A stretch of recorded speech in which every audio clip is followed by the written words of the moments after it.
Eu não consigo entender como as pessoas capitalistas enfrentam a crise econômica. Quem sofre com os planos mirabolantes, como por exemplo a desindexação do salário mínimo, são as pessoas economicamente vulneráveis da nossa sociedade.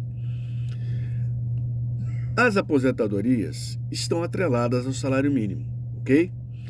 Hoje, quando sobe o salário mínimo, sobe também a aposentadoria do INSS, também sobe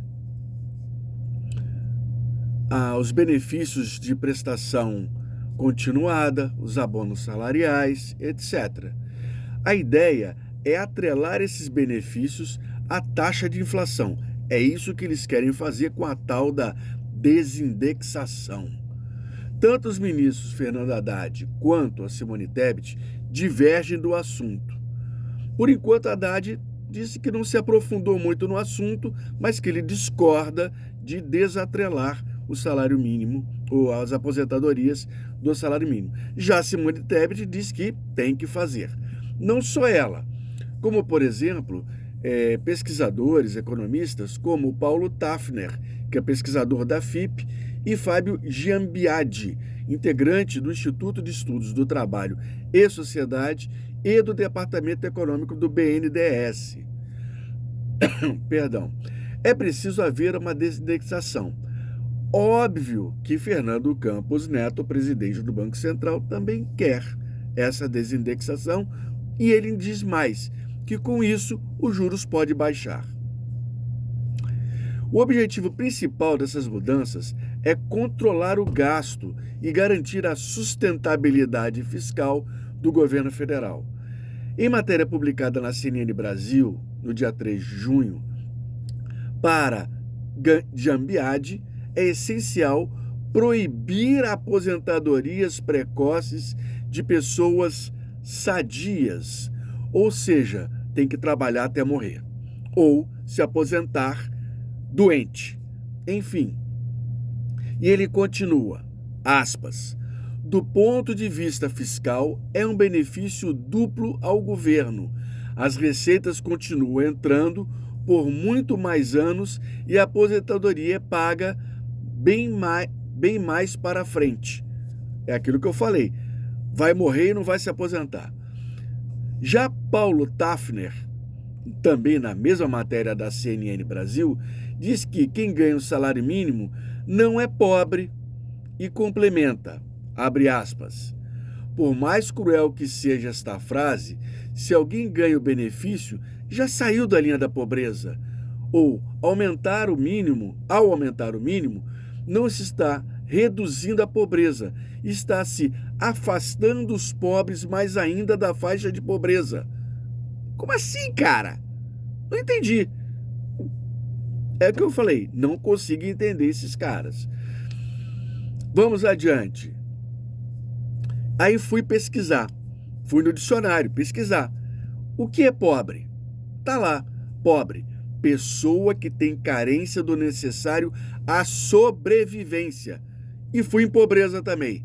É o estado da pessoa pobre, de quem tem carência do que é necessário à sobrevivência. Será que alguém consegue viver com o salário mínimo? Alguns desses senhores economistas, por exemplo? Acredito que não. Na Constituição Brasileira de 1988, que é ainda uma Constituição burguesa, no seu artigo 7º diz que salário mínimo, abre aspas, é a contraprestação mínima devida e paga diretamente pelo empregador a todo trabalhador por dia normal de serviço, capaz de satisfazer em qualquer região do país as suas necessidades vitais básicas, bem como as da sua família, como moradia, alimentação, educação, saúde, lazer, vestuário, higiene, transporte e a previdência social, conforme dispõe, aí ele cita lá, o inciso 4º do artigo 7º da Constituição Federal. Hã? Como assim? Como assim? Como é que um salário mínimo você paga a sua conta de luz, gás, transporte, condomínio, se mora em apartamento, aí tem que pagar comida, roupa, colégio das crianças. Cara, essa conta não fecha. E bem como nos lembrou Marilena Chauí, filósofa, o seu curso é maravilhoso, tem um curso dela sobre liberalismo que é maravilhoso, que ela diz assim: liberalismo econômico é menos direito para os cidadãos e as cidadãs. Não é bem com essas palavras que ela falou, mas é exatamente isso que ela quer dizer e é exatamente isso que eu estou colocando aqui também. Esse é o caso, por exemplo, da desindexação do salário mínimo. E na mesma matéria, o tal do Paulo Tafner, que é economista, afirma que não há necessidade de aumento real para as aposentadorias do benefícios pagos pelo INSS. Eu queria saber em que país esse cara vive. Não deve ser no Brasil, com certeza. A proposta é um sistema de capitalização. Cara, já fiquei com urticária. Falou em capitalização. Me lembra dessas capitalizações dos bancos privados que tem por aí, que vai de um lugar para lugar algum, né? Segundo Tafner, o sistema, abre aspas, o sistema não geraria passivo ao INSS e ainda estimularia o trabalhador ou trabalhadora a poupar durante a vida para ganhar mais lá na frente. Cara, volta a dizer, tá em qual país, companheiro? Você acha que a pessoa que ganha o salário mínimo vai conseguir poupar? É isso que você está me dizendo? Tá brincando. Vamos adiante. Quem ganha um salário mínimo não tem como poupar, já disse aqui. O salário vai todo para pagar as contas, também já coloquei aqui.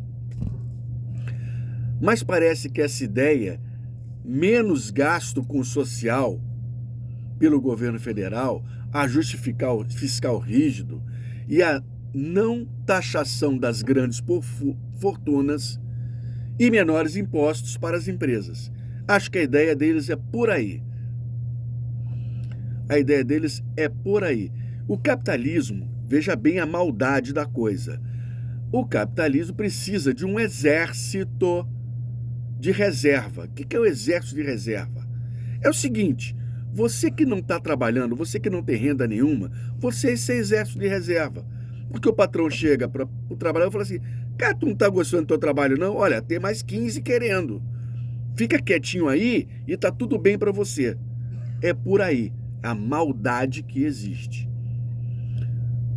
E o capitalismo, ainda no mundo, ainda está na sua fase de acumulação, né? Sobre o lucro, por exemplo, o pai do liberalismo, Adam Smith, diz o seguinte, aspas: a obtenção da riqueza do dono do capital provém da apropriação do trabalho que o mesmo vende no mercado ou que dá no mesmo com o valor que o trabalhador acrescenta às mercadorias, que naturalmente deve ir além do valor ou do preço real do trabalho, que é o salário. Resumindo, trabalhador ou trabalhadora, você nunca vai receber o valor correto pelo seu trabalho. Primeira coisa. E segundo, o lucro do empresário é a usurpação daquilo que você, trabalhador e trabalhadora, deveria receber integralmente no teu salário, que não é pago. Claro, tá óbvio isso aqui. É por isso que a reforma da Previdência é tão importante para a classe dominante do Brasil. A desindexação das aposentadorias ao salário mínimo vai abrir um precedente para que as aposentadorias sejam reajustadas por acordo, como é feito os acordos de trabalho nos sindicatos e associações de classe, né? Com isso, a representação dos aposentados, pensionistas e o pessoal que recebe benefícios vão ter que negociar com o governo esse reajuste. E quem ganha com isso aí não é o governo, não é o trabalhador, né? Quem ganha com esses acordos para manter a governabilidade do governo dos trabalhadores são quem? Os aliados, que estão lá só sugando, e o governo do governo, os aliados do governo, que representam quem? Os grandes empresários e a alta classe brasileira. Dessa forma, os pobres ficarão cada vez mais pobres, mas sempre com um sonho marketeado pelos meios de comunicação de que com o trabalho duro você vai chegar ao lugar ao sol. Não quero aqui dizer que a gente não deve trabalhar, tá bom? Mas a gente tem que ter a mente aberta para perceber a ilusão que somos bombardeados todos os dias, porque dias melhores virão. Sem luta, sem revolução, não será possível uma sociedade ser mais justa, social e economicamente. Uma sociedade onde não existem mais pessoas que exploram pessoas, onde o lucro está acima das pessoas. E ninguém deveria viver na opulência enquanto ou quando outras pessoas morrem de fome. Porque essa é a verdade. Ainda existem pessoas no mundo, e o Brasil faz parte do mundo, que morrem de fome. Não só de fome, sem educação e sem saúde. É por isso que nós precisamos socializar os lucros dessas empresas. E mais do que isso, de sociabilizar o PIB dos municípios, dos estados e do país. É isso, é uma reflexão. Agora pare e pensa, nas próximas eleições, em quem você vai votar? Naqueles que realmente estão do lado do povo ou aqueles que apenas querem explorar o povo, explorar o capital e viver às custas de quem trabalha? Eu sou Tony Godoy, pré-candidato a vereador no Rio de Janeiro. Um grande abraço e até!